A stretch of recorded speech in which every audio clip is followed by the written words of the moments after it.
üks minu jaoks ülipõnev lugu oli raamatuga töötajas G4S-i lugu.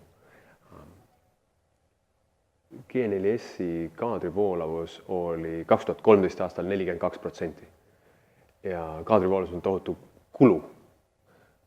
Uusi inimesi otsime, selle peale läheb raha, uute inimeste välja koolitamine selles sektoris võtab tohutut aega, ühesõnaga väga palju raha läks sinna. Nad seadsid endale eesmärgi 3 aastaga jõuda kaadrivoolavusega 10% madalamale 32%-le, mis oli väga ambitsioonikas, eriti sest üle maailma on turvatöötajate ja turvatöösektori kaadrivoolavus kuskil 50%.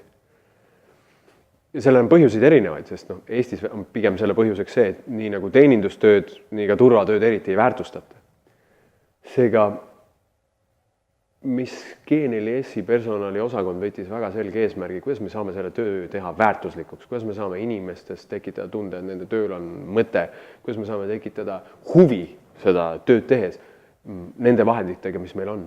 Ja siis sündis sisebränd nimega Mina olen G4S, mille oluline fookus oli töötajate tunnustamisel, märkamisel, koolitamisel, hoidmisel, kõik nii-öelda pehmed sõnad. Ja äge on see, et 3 aastaga saavutati midagi oluliselt suuremat. Kaadrivoolavus ei läinud 42-32%-le, vaid läks 22%-le, mis on maailmas erakordne.